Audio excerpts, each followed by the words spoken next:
Gas development. You can't do logging. You can't ride motorcycles, as I say, off-road vehicles, building roads. All those things really destroy wilderness. And so, especially with climate change, I think wilderness is increasingly important for New Mexico and for our country. We know that it has positive benefits for wildlife habitat, obviously, as a place for recreation. There's studies that show that it's actually good for economic development, job creation, tourism. But we really, at the end of the day, do it for its own sake. We don't have the right to take it away. That's our view. And so in addition to the about 1,600,000 acres that are protected as wilderness in New Mexico right now, we think there's upwards of 4 million acres that are deserving of additional protection. And so that's who we are, and that's what we do. So some folks know this, and we have our latest newsletter on there, which is celebrating the 50th anniversary of the Wilderness Act, which was passed in 1964. But we like to look back a little bit so we can look forward. And I think it's important that we recognize what an important role New Mexico had in land conservation in general and the wilderness protection movement in particular. So way back in 1906, there was a gentleman named Edgar Lee Hewitt who crafted what later became known as the Antiquities Act, which has allowed presidents since then to use their executive authority to establish things like national monuments.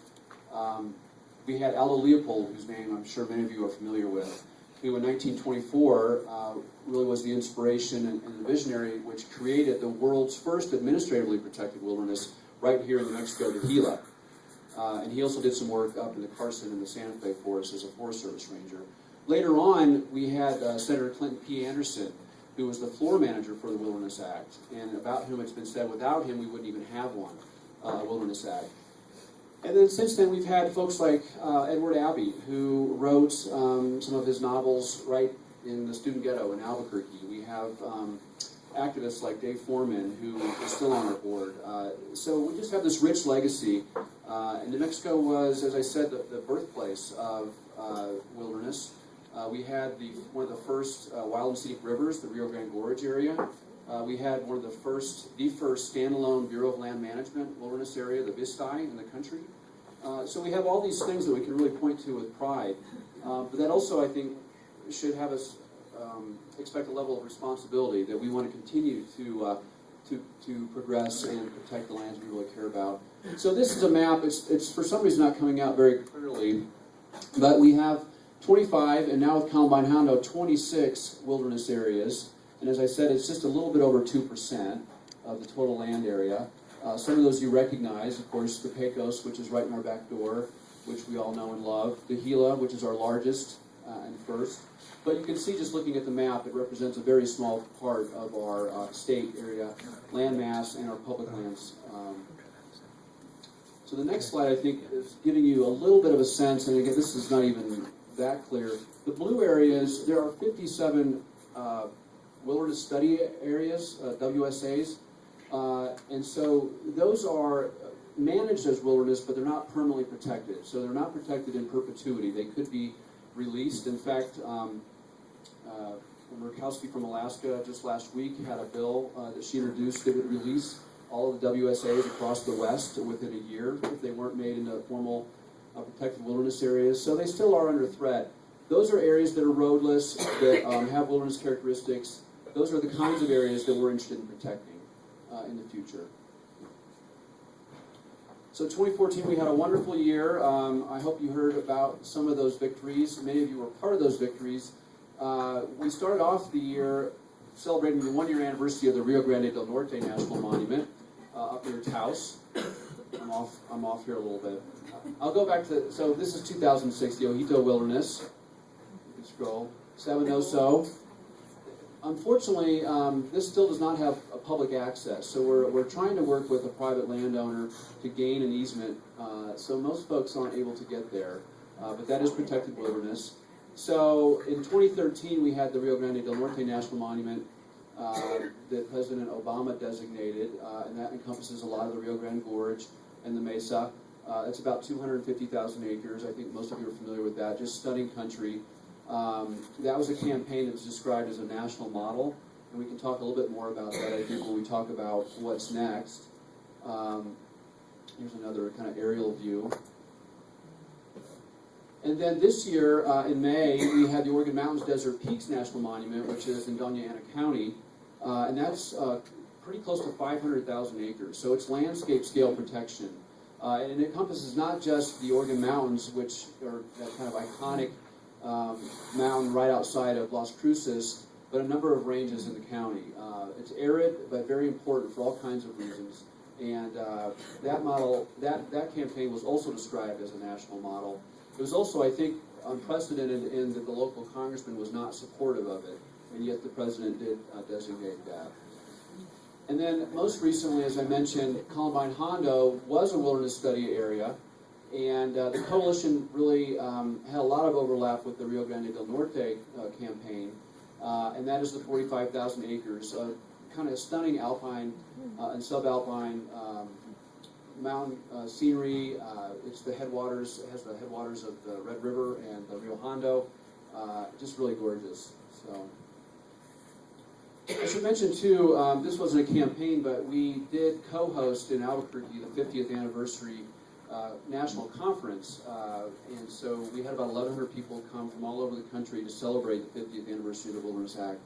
And I think New Mexico really was selected in part because of the kinds of history and legacy that I described just a minute ago. So I'm going to go through here very quickly, and then we'll kind of open it up. This has not been a formally launched campaign, although I don't think it's a great secret.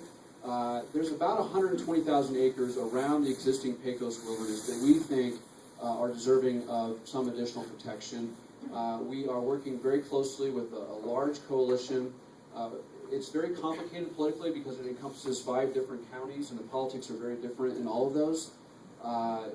But we are going to county commissions and city councils. We're talking to grazing permittees. We're talking to land grant heirs. We're talking to tribes and safety associations and all of the stakeholder kind of community meetings that entails. But this spring, just keep your eyes and ears open for more of a public splash around that campaign. We're excited about it. Chaco, I will say this also relates to some of our recent victories. We, along with some of our partners, were able to get the Bureau of Land Management to defer oil and gas leases around Chaco in 2014 and defer them until at least the planning process is complete. So we think that's bought us about 5 years.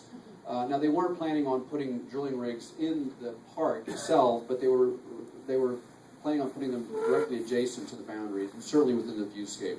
So it's still an area that's very much under threat, and we'll be paying close attention to that. The Bureau of Land Management is in a long-term planning process. We think there's some leverage there. There's some discussion about doing a master leasing plan that would take some of these areas adjacent to the historical park off the table. So lots of work to do there. Pipeline? Pipeline? The Pinon pipeline? Well, we're paying attention to that too. And there are a number of pipelines and transmission lines that you'll be reading about that have kind of varying degrees of impact to areas that we care about. So that's a good question.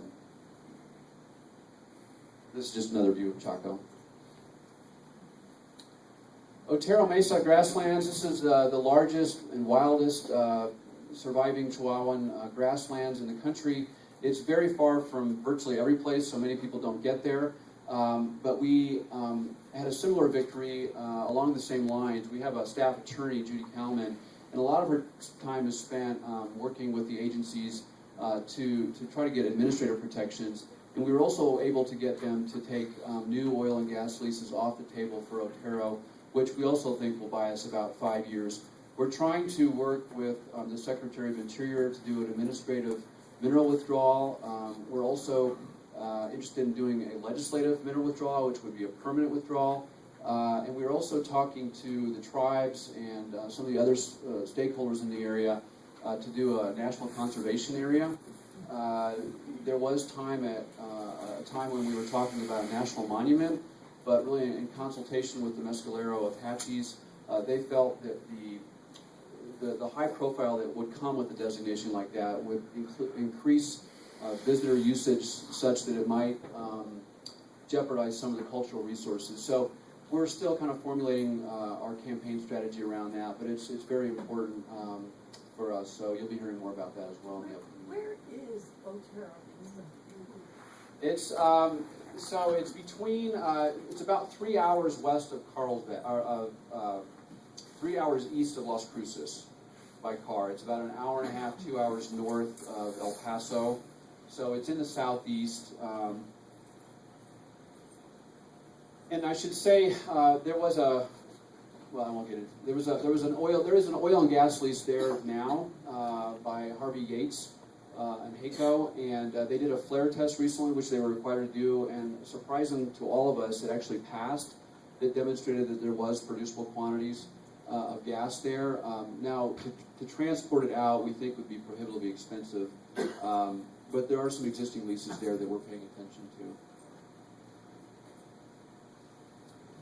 So in addition to the Pecos, one of our big campaigns for 2015 and moving forward is the Gila Wilderness. We've already talked a little bit about how it was our nation's first administratively protected wilderness, and it's New Mexico's largest existing wilderness. But we think there's about 1 million acres, in addition to what's currently protected, that is roadless and deserving of wilderness designation. Now, we're not going to come out and do a 1 million acre campaign right away. We have a number of different things that we're doing in the Gila right now. One is we're working with the agency to try to get illegal grazing off of the Gila River in that sensitive riparian area. We are working with the Forest Service for their planning process. We're doing inventory work where we take a lot of volunteers out from Silver City to go out and walk the land and identify those areas that we think have wilderness characteristics that should be protected. And we give that documentation to the Forest Service. We're working with the local coalition and others on the anti-diversion efforts, and we'll talk a little bit more about that in just a minute. And also, something that you'll see in our next newsletter is we think there's about 200 river miles that are deserving of wild and scenic designation. Because the Gila is within the first protected wilderness areas and is therefore kind of our first wilderness river, a lot of folks think that it is protected as wild and scenic, and it is not. So we do have some wild and scenic rivers, as I mentioned, the Rio Grande Gorge area, the East Fork of the Jemez, a little bit of the Pecos. Andy may know more about this, but the Gila itself is not protected. And so part of the area that we're looking at protecting actually includes the exact site where they would be doing this diversion infrastructure development. So those are all things that we're working on in the Gila, but we're going to be down there for a while. We're building kind of support with the community. We're working with lots of other groups. We're reaching out to stakeholders, and this next year we're going to be taking a higher profile with elected officials on the Gila. So it's a very special place, obviously, for New Mexico. So I know many of you are interested in this. As I mentioned, we're a land conservation group, and we are dedicated really exclusively to wilderness protection. So a lot of our colleagues and conservation partners have much broader issue portfolios around other environmental issues. We really try to stay laser focused on wilderness and wilderness alone. So there are many times where we get calls from members or even our staff who care very deeply about an issue and want us to get involved, and we have to take a real serious look at whether that makes sense for us. One of those issues, though, is the Mexican gray wolf reintroduction. It is down in the Gila area. It's an apex predator, and we think it's so integral to the wilderness there that it did deserve our attention and support. And so we're working with a number of other groups. We're not a litigious group. We only do that as a last resort, but we did file suit with the Department of Justice. So we have an active lawsuit going right now against the federal government. There's been about, there's 85, I think, wolves in the wild now that have been released. I could be off by 1 or 2. But there's been also over 53 or 54, I think, that have been killed, have been shot. And what folks do is they say, well, I thought it was a coyote or I thought it was a dog. And the Department of Justice has failed to prosecute any of those, and so under this guise of this administrative McKittrick policy. So we are suing them for failure to prosecute, and we're hoping for a successful resolution. There was recently a new rule proposed just within the last month after many public meetings, and it did expand the release area all the way up to I-40, and it expanded the number in the wild that could be up to 350. But there was a lot of things in that were not based on kind of best scientific evidence, that were factored on kind of political considerations. There was some really troubling language in there about expanded lethal takes, which is what you think it means, that people can kill them and remove them more easily. So there may be another suit or appeal that's required in the very near future around Mexican gray wolves. I should mention too, we do service projects, and we do outings with our members and volunteers and things like that. And one of our favorite ones is a Gila wolf backpack trip that we do every year. And I think this year we'll probably be going closer to the McKenna Park area. And if anybody's interested in that, let us know. We usually have a guide that comes in, packs some stuff in on horses, and you get your meals for free, and we have a wolf biologist that's there that can talk about the recovery effort.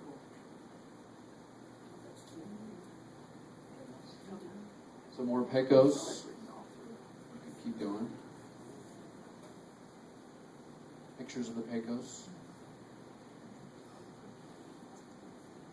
This is one of our service projects. So I know I went through a lot of that really quickly, but I wanted to have some time so we could have a conversation and kind of hear some questions. I'll just mention briefly what we're doing at the state legislature, because I know folks are really tuned into that right now. The caveat is, because wilderness requires an act of Congress and be signed into law by the president, really our focus is on the federal delegation. Now we, of course, have to work with communities and local folks to build that kind of support. So we don't spend a bunch of time on state issues, but there are a number of bills that we are following closely or that we expect to be reintroduced. One of them was brought up, I think, earlier, and that is the proposal to transfer our federal public lands to the state. And Yvette Harrell from Otero introduced something like that last year, which we successfully beat off. We will be expecting her to reintroduce those again this year. This is part of a larger kind of effort in the West by ALEC and some other well-funded groups to introduce this in a lot of state legislatures. And it's bad for all kinds of reasons. It's bad because we think it's unconstitutional. We think the state does not have sufficient resources to manage that. They would have to hire out 2,000 new staff and spend millions of dollars that we don't have. And that doesn't even include kind of the fire suppression support that we now get from the federal government when that's necessary. There was a rally at the Roundhouse last Thursday that was organized by sportsmen, and their primary concern is lack of access. So on federal public land, as you know, you can go out, hike, you don't need a permit, you don't need a reservation, you don't need to pay a fee.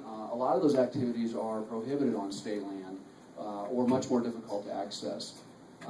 The other thing is that there's nothing that if they were turned over to the states, there was nothing that would prevent the state from ultimately privatizing it, which means selling it off to the highest bidder. And there is precedent for doing that. I think when we became a state, we had about 13 million acres of state land, and that's down to just a little bit under 9 now. So for all those reasons, we're really concerned. And for the federal government, there's NEPA and other kind of environmental regulations that are required on federal public land. For the state, we don't have anything like that. So the environmental restrictions would be much less. There would be much less public input. So it's just bad for all kinds of reasons. The governor over the summer said that she would be open to entertaining the idea. The new state land office commissioner, Aubrey Dunn, who succeeded Ray Powell, was in a committee on Thursday, and said that he would be open to it and that the state would have no problem managing the lands if they were turned over to the state. So it's just something we have to pay attention to. And we view the federal public lands, actually surveys say we're supposed to call them national public lands, don't use federal. But they're just part of our birthright, and they're part of what makes the land of enchantment enchanting. And it's really not just ours, it's all of Americans' right. And so we get folks who don't have public